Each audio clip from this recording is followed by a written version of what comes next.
Hello, everybody. Today I'm going to do a review of the 1957 Stanley Kubrick film called Paths of Glory, starring Kirk Douglas. Paths of Glory is a movie that is based on a novel of the same name, a French novel, I think from 1925, and the that novel is loosely based on real events. So, what happened in reality is it's set during 19, so I think it was like 1915, and in the movie, in the book, it's 1916, but it's 1915, and it's the middle, well, actually, the beginning of beginning? Well, lasted 4 years, so kinda, yeah, it is the middle of the First World War, not the Second World War, of the First World War, and the French and British and Allies are stuck in static defensive warfare against the Germans, and the Germans are also stuck in static defensive warfare against the Allies. And so each side would come up with different strategies to try and break this stalemate. But unfortunately, a lot of times these strategies were like, let's just get a bunch of men and charge at some machine guns. And unfortunately, I'm not exaggerating about that. They did that again and again and again and again. And in this particular situation, I think it's called the Calais Affair, but it may be, it's not called the Calais Affair, it's called something else. I'm not going to look it up. You can look it up if you're interested. But what happened was the French were ordered to advance and take some German positions. And as was the custom at the time, the French artillery launched a barrage, and it was supposed to weaken the German lines. So, but they made a mistake in their calculations, and they were actually bombing the front of the French positions.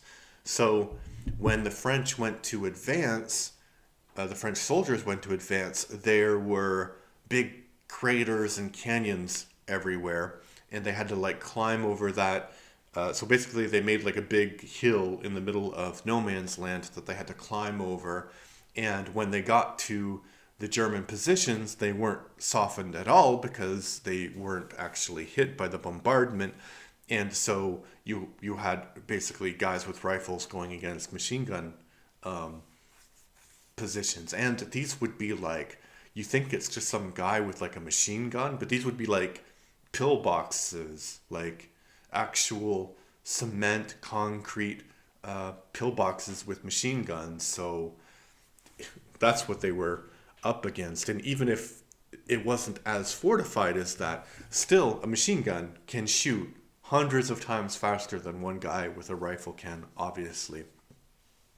So the French soldiers, they discovered very quickly that they didn't like the situation. It was impossible. So they stopped advancing and they went back to their trenches. And their superiors were saying, advance, advance, advance, advance. And they're like, no, I don't think we're going to. And the general in charge of this advance, he ordered the French artillery to begin bombing the French positions. And he was like, the people in charge of the artillery were like, are you sure those are our positions? And he's like, yes, bomb them. And then the people in charge of the artillery were like, we're not going to do that without a written order. And then the guy forgot. So the guy was like really angry, and so he decided that people who didn't advance, they should be charged with treason, cowardice, and shot. And the French situation wasn't as dramatic as other other situations. I guess the Austrians were probably the country that was executing the most people for cowardice because of the multi-ethnic nature of their country. So so Czech people wanted their rights, so they would surrender en masse to Russians, and so the Austrians didn't like that very much. But sticking to this situation, what happened was they had this court march. So basically, it was like, we are going to execute some people, find some people that we can make scapegoats of. So they drew lots, and it was a mix of privates and officers who were court-martialed for cowardice. And in the end, the privates were let go because they decided it wouldn't be fair, because they had just been chosen randomly, so it wouldn't be fair to execute them. But the officers were the ones who were actually in charge of the men, so if the men didn't do what they were ordered to do, that was the officer's responsibility. So that's what actually happened. Oh, and then they were executed, those officers were executed.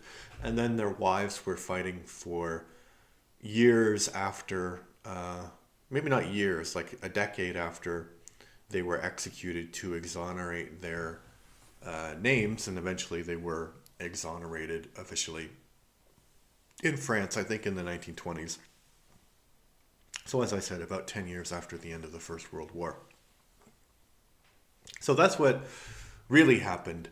And in the movie, that plot is more or less the same, except privates are killed and court-martialed. And I have a lot of thoughts about the movie, because generally it's one of those movies where maybe you're not quite paying attention to when you watch it, and then like it finishes, and then you start to think about some of the things that they say. There's this really great scene where these two soldiers, who are just some random characters, are talking about, like, this one soldier has this theory that soldiers aren't scared of death, they're just scared of pain, because, you know, he wears a helmet because getting shot in the head would probably hurt more than getting shot in the butt, and nobody protects their butt from being shot because it wouldn't be as painful. And, you know, they have this really interesting conversation about that, because there's a difference between dying in a war, right, and being executed in a war. Because if you're dying in a war, you always have this, like, yeah, I'll get out of it. And one of the characters actually says that when he's court-martialed, like, yeah, I'll get out of it. But they won't, right? Because they are executed at the end. And that ending was kind of controversial when the movie came out, because it's not a happy ending, but it's based on a true story, right? And this film was like very controversial in France. They said that it was anti-French, but it's literally what happened during that time. So it's just a reflection of facts. Yeah, another criticism that the movie got, which I've heard a lot, and that is I guess the Kevin Costner effect. So if you don't know, in 1991, Kevin Costner starred in a movie called Robin Hood, Prince of Thieves. And this was the biggest movie, one of the biggest movies of 1991. And people kind of criticized him because he doesn't have a British accent. But, Robin Hood is a fictional character. That's the first thing. And second thing, Robin Hood lived 500 years ago.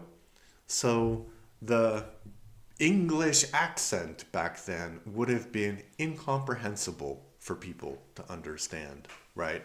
Like, maybe even he spoke French, right? Like, maybe it was longer than 500 years ago, 600 years ago, 700 years ago, something like that. So it doesn't really make sense to criticize people for not having the accent of the country when the film is in English, right? Because if you make a film about Adolf Hitler, a film in English about Adolf Hitler, a lot of people A lot of movies do this, and I think this is so dumb. They actually would give him a German accent. Maybe that makes sense with Hitler because he was Austrian, but it doesn't make any sense to have like a movie in English have characters who are speaking English in the film, but they're not really speaking English. They're speaking German or French or whatever. Worry that they don't have French accents. And that was a criticism of this film, is that, oh, the accents were too, they weren't French enough. It's like, they're not speaking French, so they don't have to have French accents.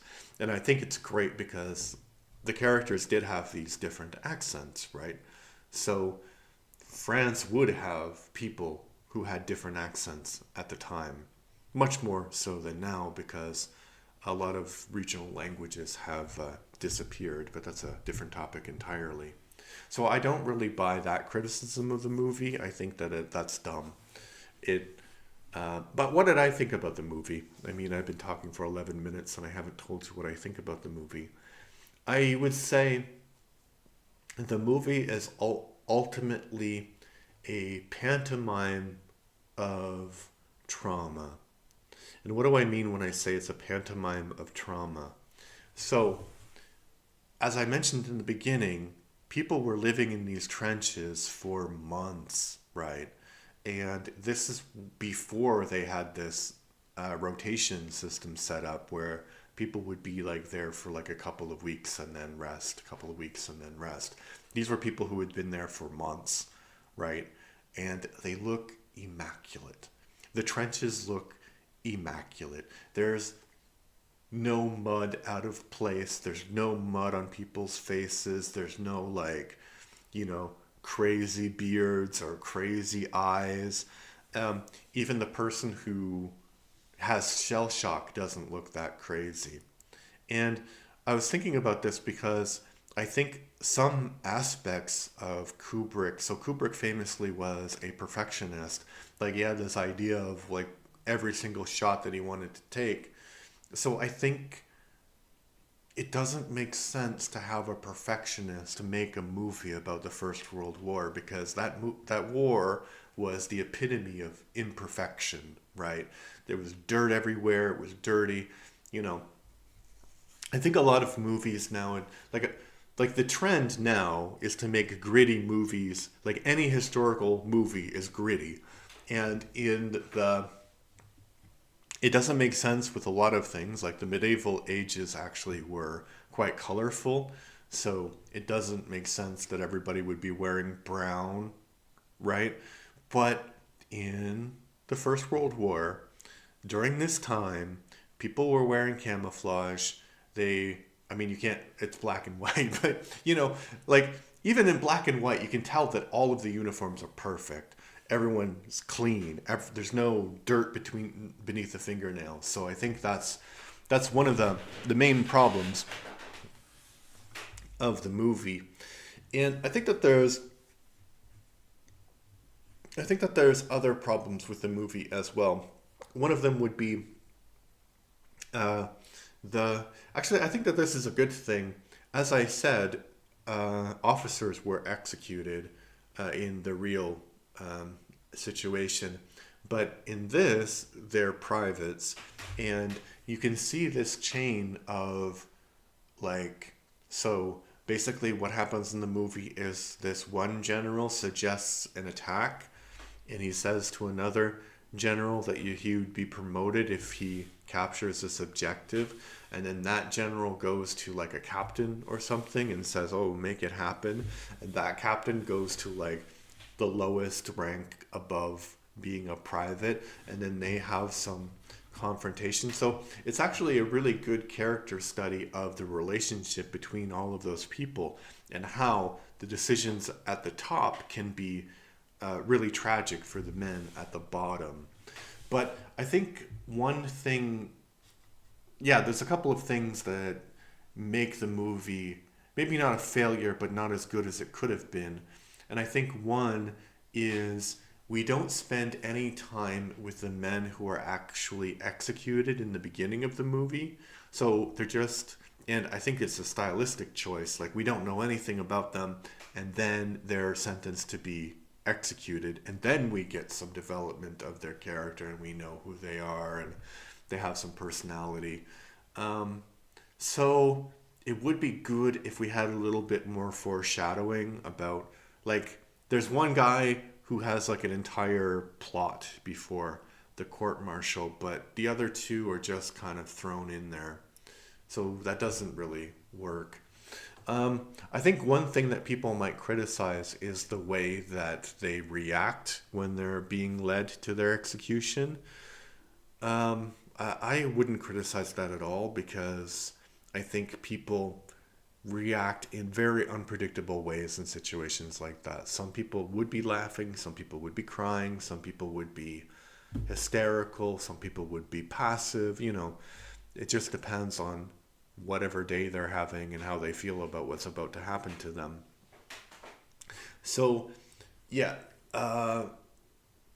we don't have much time to develop those characters. So I didn't like that. Oh, and I think that my biggest, because in 1957, I think there was this clear division between the bad war, which was World War One, and the good war, which was World War Two. And yes, the motivations of the parties concerned, for the most part, in the First World War, were pretty bad. But how can you criticize France for fighting against a German invasion? You can't really criticize them. You can say, well, they were part of this system that led to it being a much bigger war, but the reason they were part of that system is that they were trying to prevent a German invasion. So I think that's not what's lacking. You don't need like complicated political background to understand this, but I think the motivations of the people at the top when they order the court martial, it's so they just say, oh, it's to provide a good example. But towards the end of the war, in France and in Russia, obviously, so in Russia, the war effort completely collapsed and there was a revolution. And France is famously famous for having revolutions. So that should have been, that was the motivation for the French army to be so harsh on its soldiers, is because they didn't want a revolution. And towards the end of the First World War, maybe there wasn't a revolution, but the French army was not cooperating at all. So it wasn't just to set a good example, it was to make sure that when somebody orders you to your death, that you would actually do it. And I don't think that the movie did a good job of explaining the fear in the upper echelons of French society that they had against the lower ranks. They didn't do a good job there. you know, it just seemed like one of these, oh, yes, the generals are just having parties and they don't know what's going on in the trenches. And, that's true and everything, but I don't think that that was the main motivation. The main motivation was to stop revolutionary behavior, I believe. All right. So thank you, everybody, for watching. If you've seen Paths of Glory, what do you think? Put your comments in the comment section where they belong.